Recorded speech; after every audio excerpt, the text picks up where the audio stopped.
Then mga Leds, video natin, Honda Rebel 1100. Pakapogi motor oh. So kinamit natin dito, gold runway, dala yan ni sir.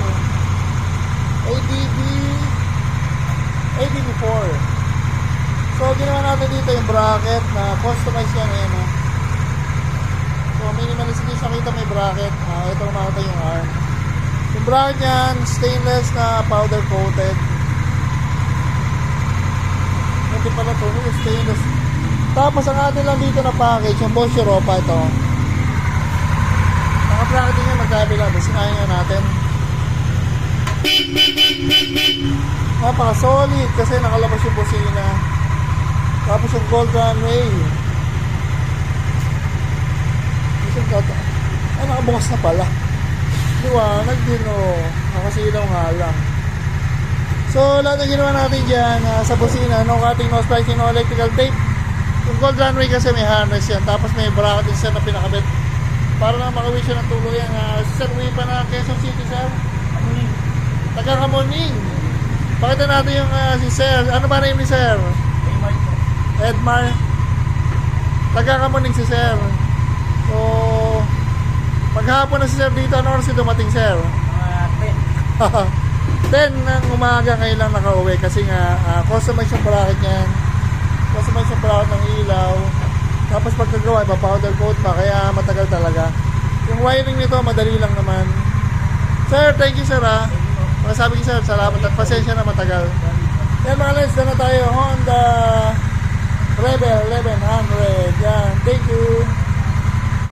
Yan mga Leds, demo natin Honda PCX 160. First time dito. Recommended ni Sir ni Cap Alan Orani. Thank you Cap ha. So si Sir bumalik din. Yun lang, gabi na natapos kasi marami kami na-encounter na problema. Mahirap baklasin yung mga tornilyo para na sobrang sa higpit. Buti pa yung tornilyo mahigpit. Parang kaya ano, maluwag. Joke lang. Ay, sorry sir. So ginamit natin dito PIAA. Tapos may dalang ilaw si Sir na Celo na X7. So, pabusina natin yan. PIA muna, pogi. Ayun. Yung PIA namin, naka-harness yan, naka-relay, naka-fuse. Saka mahalaga daw, naka-horn bracket. Kaya yung PIA, nakatabingi yung mga butas. Hindi siya pasok ng tubig. Yung isa naman, sa bandang taas nakakabit. So, kalamitan nagkakabit kasi nun, pinapasok ng tubig kasi walang horn bracket. Tapos yung sendo, pailawin mo yung pogi. May passing pa yan. Passing mo nga. Patay mo na. Passing. You know. Ginawa namin dyan yung harness, sariling harness na ginawa namin. Nung ating yung splicing no electrical tape. Tapos may passing pa yan. Saka maganda ron, Nelson Line bracket yan. Hindi, ngayon ka bumomba, pogi. Tangin pa bombang-bombot eh. O yan, labot ka. Maluwag. Ha? Eh, kita mo pogi. Nakabomba kasi.